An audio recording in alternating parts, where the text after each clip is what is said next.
dear student, Assalamu alaikum. Hope that you all will be fine. But unfortunately, I am here and there is no student in the class. All the seats are vacant and it doesn't look nice to me, because you know that you are sitting here, and when I delivered the lecture, I included all of you and then I delivered the lecture. But it is now I have to give the lecture without you.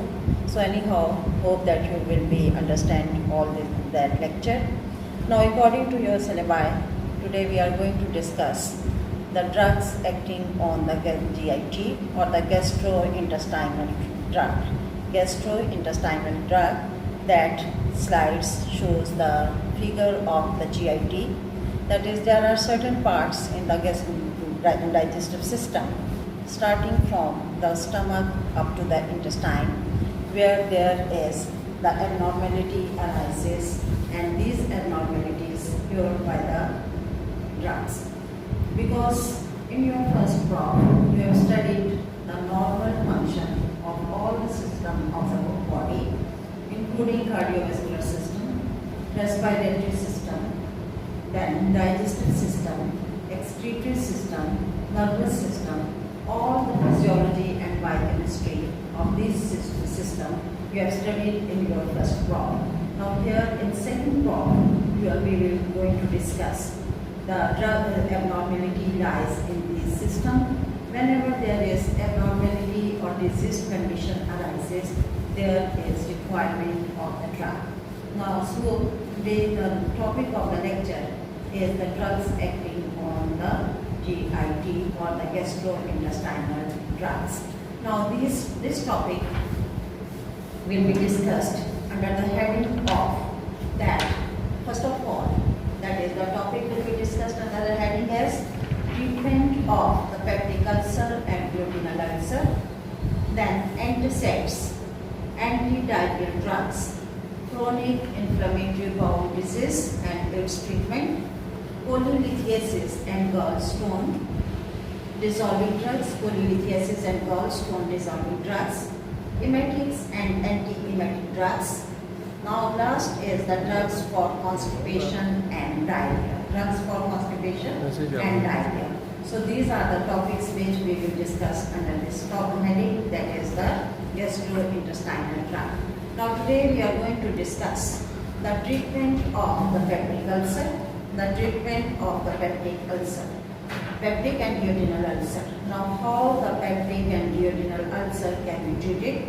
Normally there is no any drug required, because there is no any abnormality that arises in this GIT. So when there is some kind of abnormality arises, just like the ulceration in the stomach or the duodenum, then they requires the drugs. So treatment of peptic and duodenal ulcer.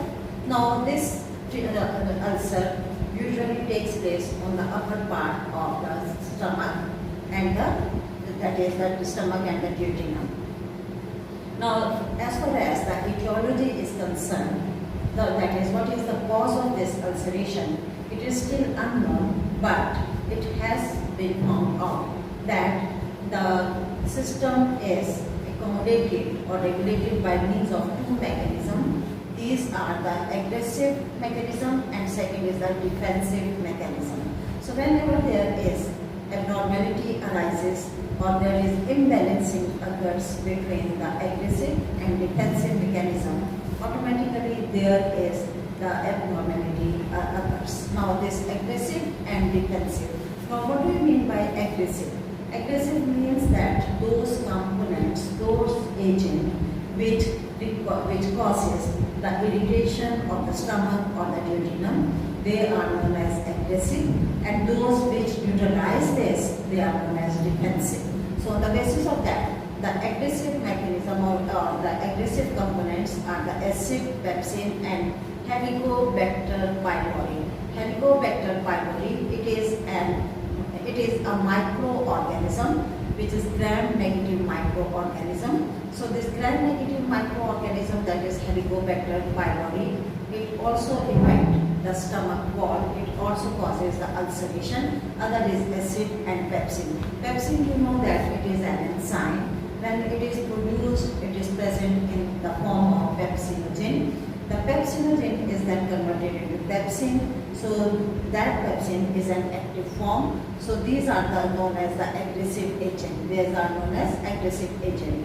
Now to neutralize their action, there are certain mechanisms given by the nature that is known as defensive mechanism, and that defensive mechanism included the gastric mucus and the bicarbonate.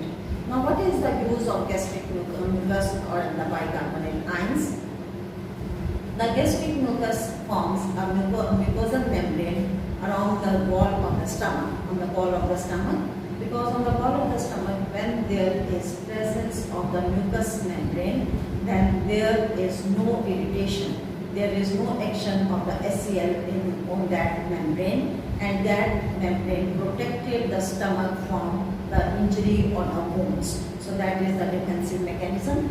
Second is the bicarbonate. Now bicarbonate is that ions which causes the neutralization of the food component.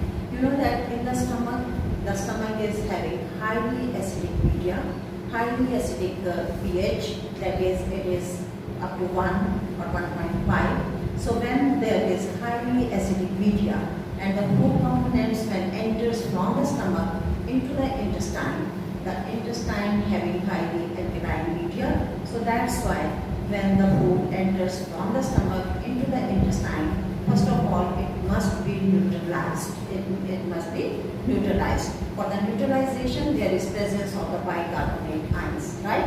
So that is known as defensive mechanism.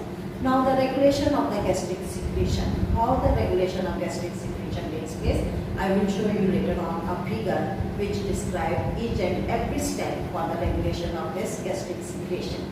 Acid secretion takes place now briefly, theoretically, that acid secretion takes place from the parietal cells of the stomach. Acid secretion takes place from the parietal cells of the stomach, right? Now parietal cells of the stomach, now there is an important enzyme. The name of the enzyme is hydrogen potassium adenosine triphosphatase, which is also known as hydrogen potassium ATPase. Now in other words, it also known as proton pump. It also known as proton pump. Now this is the proton, so that is why it is known as proton pump. Now ATPase, because this entry or the formation of hydrogen ion takes place against the concentration gradient, because exchange of potassium and hydrogen takes place. This exchange of potassium and hydrogen takes place against a concentration gradient, and you know very well that whenever there is any process which takes place against the concentration gradient, it requires energy. So adenosine triphosphatase is that enzyme which is responsible to break down the ATP into its components, and when there is breakdown of ATP takes place, there is the release of energy, and that energy is utilized by the exchange of potassium and hydrogen water, that is known as the proton pump. That is known as proton pump. Now again, secretion of hydrogen activated. How the secretion of hydrogen activated? The secretion of hydrogen ions activated by means of certain compounds, that is histamine, acetylcholine and gastrin. These are the components, that is histamine, acetylcholine and gastrin. They causes the increased secretion of this hydrogen ion when they combine with their specific receptors. Now hydrogen potassium ATPase activates the hydrogen H2 receptors by generating the cyclic AMP. Now you know the cyclic AMP, various times I have explained about the mechanism of action of cyclic AMP and its importance. Now cyclic AMP is that component which is responsible, which acts as a second messenger, which is responsible for the activation of various chemical reaction which takes place inside the body. So cyclic AMP, it causes the secretion of gastrin, cholecystokinin. These are the hormones, gastrin, cholecystokinin, secreted by the intestine. So gastrin, cholecystokinin, they shows their function through phospholipase C. Through phospholipase C. So we can say that cyclic AMP increases the concentration of phospholipase C, and there is release of gastric cholecystokinin. Now again, phospholipase C activate the inositol triphosphate, diacylglycerol, inositol triphosphate, diacylglycerol. Again, they are the second messenger. They causes the increase. They increases the mobilization of the calcium ions. Now you know the calcium ions are responsible for the secretion of hydrogen ion in the parietal cells. Hydrogen ion in the parietal cell. Other are the prostaglandin. In autocoids, when we were discussing about the autocoids, we have discussed in detail about the role of prostaglandin. Prostaglandin in stomach shows the cytoprotective effect. Cytoprotective effect means that they causes the protection of the cells of the stomach. So they are having the cytoprotective effect. That is prostaglandin E2. Prostaglandin E2, how they act as a cytoprotective agent? Prostaglandin E2 inhibits the gastric secretion by opposing cyclic AMP generation. Means that prostaglandins inhibit the generation of cyclic AMP. So whenever there is inhibition of the generation of cyclic AMP, there is no secretion of the gastric from the gastric glands. That is no, they inhibit the gastric secretion in parietal cells. Also inhibit the gastric release from the central cells. So this is the mechanism of action. Now next is a mucosal cell. Now what is the mucosal cell? Mucosal cells are those cells which secrete the mucus or which form the mucosal lining. They secrete the mucus. So pancreas secretes the bicarbonate. I told you that the role of the bicarbonate ion is to neutralize the acidic content. They also inactivate the pepsin to prevent the digestion of mucosal membrane, because if there is excessive secretion of HCl and pepsin, they causes the dissolving of the mucosal membrane. So pepsin dissolves the mucosal membrane, and HCl when strikes the mucosal membrane, it causes the appearing of the wounds. And whenever there is appearing of the wounds on the membrane, there is starts of the bleeding, and that bleeding is known as the ulcer. The bleeding from the stomach is known as the ulcer of the stomach or the duodenum. Right? Now, site of the peptic ulcer. What is the most prominent site for the peptic ulcer? This is the duodenum. This is the duodenum, that is the upper part of the stomach. This is duodenum, and this is the stomach lining of the mucosal membrane. And these are the sites where there is the most commonly the ulceration occurs in the stomach. Now, what is the causes of the ulceration? Number one, high acidic peptic content, irritation, poor blood supply to the stomach, and infection. Infection means whenever there is infection from the microorganism, that is Helicobacter pylori, there is infection arises, and we will discuss later on about this Helicobacter pylori. It is, I told you that it is gram-negative microorganism or bacteria. It is having the spiral shape, and this spiral shape help to invade into the membrane of the stomach, and then they causes the infection. Now this figure shows the secretion of HCl by gastric parietal cells and its regulation. Secretion of HCl by gastric parietal cells and its regulation. Now coming to the figure. Now first of all, be careful about this figure.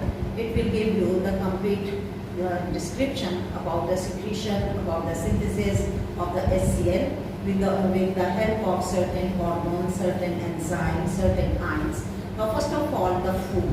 Now food is that which causes when we take the food, there is impulses enter into the brain from the brain there is an impulse arises which causes the stimulation of the vagus nerve,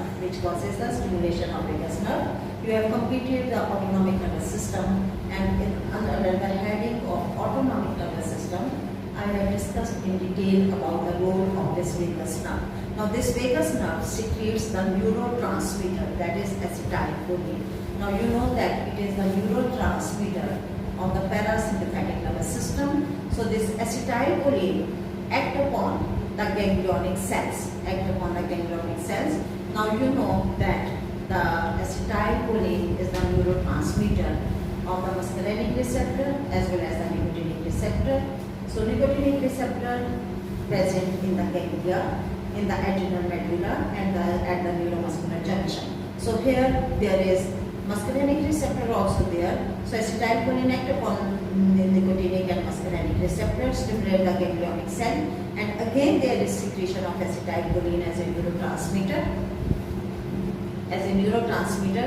This acetylcholine then activate the gastrin, that is antral cells. On the antral cells there is activation of the secretion of the gastrin. This gastrin then comes and contact with the mast cell, the receptor present on the mast cell. Now mast cell having the receptor, that is the gastric receptors and the muscarinic receptor. Now this gastrin combined with its own receptor and the acetyl combined with the muscarinic receptor, these two receptors activate. Now you can see here the plus sign. This plus sign indicates that there is stimulation of this stimulation of the mast cell. So whenever there is stimulation of the mast cell, there is release of histamine. So this is parenchymal and enterochromaffin cells. So this enterochromaffin cells store the histamine. So whenever there is stimulation of the mast cell, there is release of histamine. Now this histamine, now you can see that the histamine active, there is an enzyme, that is pancreatic lipase C. The histamine comes combined with its specific receptor, which is known as H2 receptor. Now this is actually the parietal cells. So in the parietal cells, there is the presence of H2 receptor, there is presence of the prostaglandins B3, there is presence of the gastric receptor. All these receptors are then activated and they causes the release of cyclic AMP. Now cyclic AMP on the other hand, there is, you know that this is cholinergic receptor, cholinergic agonist. Cholinergic agonists act on the M3 receptors. There is release of the calcium ions. These calcium ions act upon the canalicular of the parietal cells. So canalicular of the parietal cells, when acted by the calcium ion, there is release of hydrogen ion. Now this hydrogen ion, you know that I have told you that hydrogen ion and potassium ions, they interchange, and the hydrogen ion enters into the parietal cells where they combines with the chloride ion and there is formation of HCl. Whereas potassium ion is present in the intestinal lumen, so there is exchange of potassium and the hydrogen ion, so there is formation of hydrochloric acid. So it is about all that, how the hydrochloric acid is formed in the parietal cell. So whenever there is excessive production of the HCl in the parietal cell, it may cause the ulceration. So now coming to the point, now I think that you must be very clear about the treatment, about the formation of the ulcer, the mechanism of action of the enzyme, so hydrogen potassium ATPase. Now also there is the energy requirement, and also there is exchange of hydrogen and potassium in parietal cells and formation of HCl. Now coming to the classification, you know that there always, whenever there is disease condition, there are certain groups of the drugs which are responsible for the treatment of that particular disorder or the disease condition, acting differently on different receptors. So according to that, the drugs for the treatment of peptic ulcer are classified into four major groups. Number 1, number 2, number 3 and number 4. Now first group of the drug is reduction of the gastric acid secretion. The first group of the drug is the reduction of gastric acid secretion. Now in this case, the most important is H2 receptor, that is H2 antihistaminic drug. H2 antihistaminic drug. H2 receptor means that those receptors which are responsible for the combination of histamine and histamine. In the last figure, you have seen that how the histamine participate in the secretion of HCl. So we have to block this H2 receptor for the histamine. So that's why they are known as H2 antihistaminic drugs. Now these are the cimetidine, ranitidine, famotidine and rotidine. So these are the drugs which are responsible for to antagonize the action of histamine, that is H2 antihistaminic receptor antihistaminic drugs. Now this is second is the proton pump inhibitors. The proton pump inhibitors. Now proton pump inhibitors. Now you know that proton pump inhibitors. Proton pump, you know that again in the beginning I told you about the proton pump. It is nothing but the hydrogen ions. So proton pump inhibitor, they inhibit the release of hydrogen ions in the parietal cells. And when there is no hydrogen, there is no combination of hydrogen and chloride ions, and there is no formation of the HCl. Now proton pump inhibitors are the omeprazole, lansoprazole, pantoprazole, esomeprazole. These are the drugs which comes under the heading of proton pump inhibitor. Now next is the anticholinergics. Now again you know that acetylcholine is responsible for the secretion of hydrogen ion. So that's why the anticholinergic drugs should be used to treat the peptic ulcer. That is pyrazine, procalcitonin, oxyphenonium. These are the three important drugs which comes under the heading of anticholinergic drugs. Now D is the prostaglandins analogs. Analogs means having the similar properties, similar action, just like the prostaglandin. These are the compounds, they are known as prostaglandin analog, that is misoprostol. Now second group, neutralization of the gastric acid. Neutralization of the gastric acid means to neutralize its acidic property. So that's why they are known as antacids. Antacids are those drugs which antagonize the action of the secretion of HCl or the neutralization of gastric acid.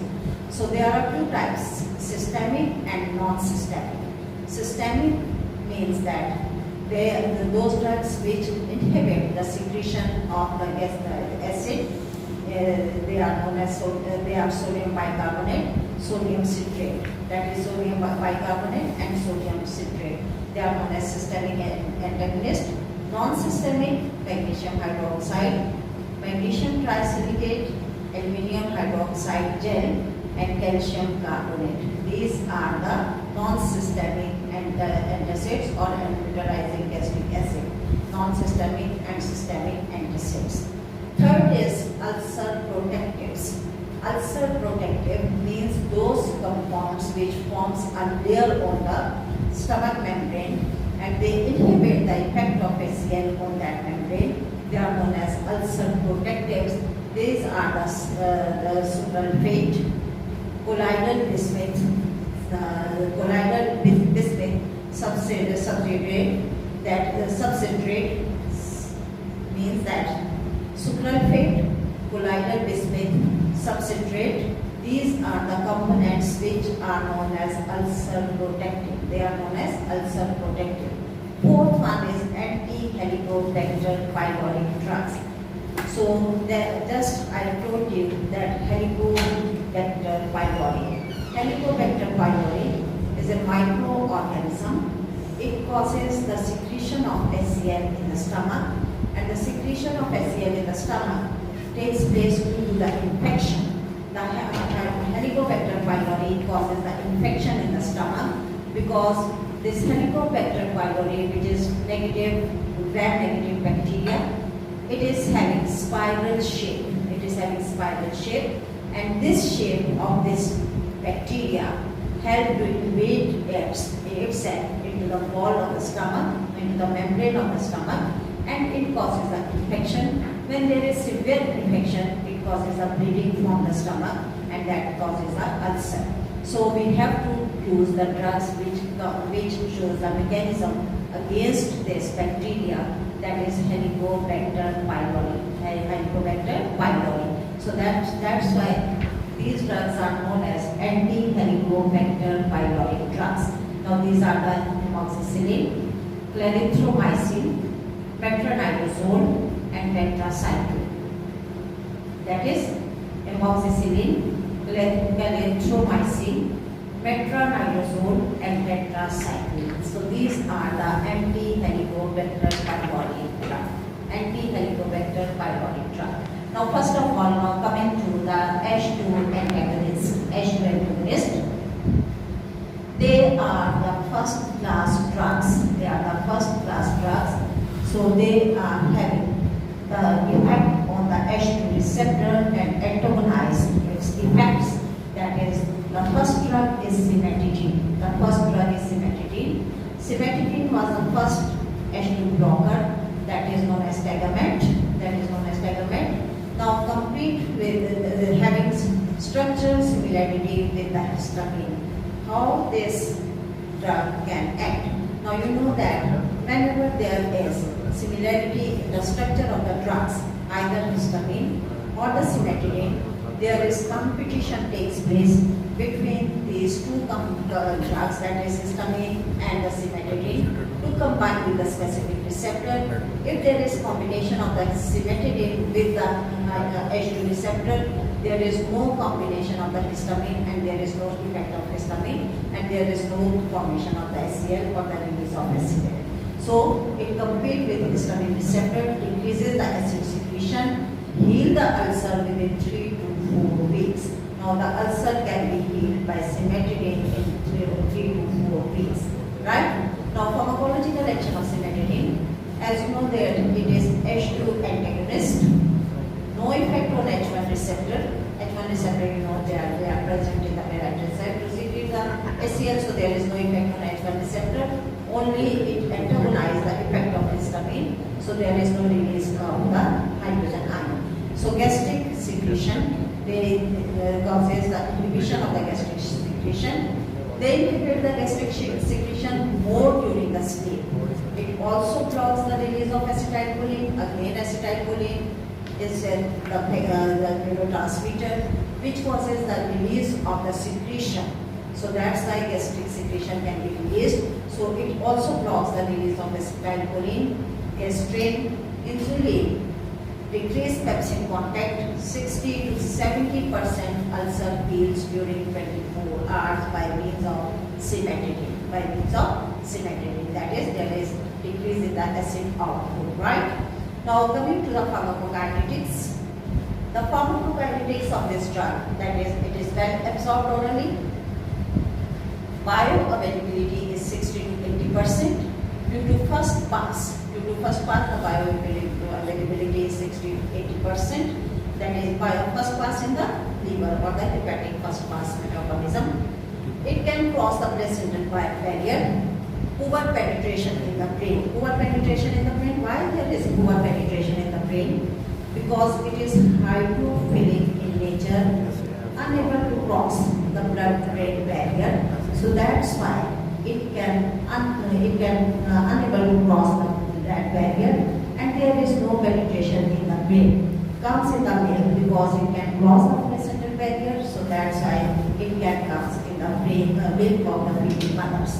2/3 dose excreted unchanged. What do you mean by unchanged? Means that there is no formation of its metabolites. So it is excreted unchanged, 2/3 of the drug through duodenum and the bile. Dose decreases in renal failure because it affects the renal, the route of excretion is through the kidney, so that's why it cannot be used, it cannot be prescribed in those patients who are already suffering from the renal failure, Now the adverse effects of the drug. As far as the adverse effects are concerned, the adverse effects occurs in less than 5% of the patient, So it means that this drug is well tolerated by the person, well tolerated by the patient. So less than 5% are the adverse effects. Mild headache, dizziness, bowel upset, dry mouth due to the inhibition of the acetylcholine, dry mouth and skin rashes. So these are the adverse effects. Now bolus injection by intravenous injection in a huge form of the drug, means in the form bolus drug, can releases histamine. Now although it is antihistaminic drug, but if the bolus drug injected by means of intravenously, then there is release of histamine. This histamine when released, it causes vasodilatation. So vasodilatation, there is bradycardia. Vasodilatation means the dilatation of the blood vessels, which are responsible for the fall of blood pressure, decrease in the blood pressure. Bradycardia, because there is decrease in the heart rate. Arrhythmia, abnormal, either cimetidine shows the effects of histamine, so there is arrhythmia. Abnormal cardiac heartbeat. Cardiac arrest ultimately, depending upon the histamine, the heart may enter into the arrest. That is known as cardiac arrest. So that's why if there is requirement of this injection, it should be given in the slow infusion. So to avoid all these adverse effects, that injection should be given in slow infusion. Only this H2 blockers has anti-adrenergic effect. Only this H2 blocker. Now what do you mean by only this H2 blocker? Only this H2 blocker has anti-androgenic effect. Androgenic effect is the effect of the reproductive hormones, androgens. So this vetidine is the only drug which has anti-androgenic effect. So it means that androgenic effect displaces dihydrotestosterone from the cytoplasmic receptors. Hormones involves in puberty. Now this hormone involves in the puberty. So only this H2 blocker has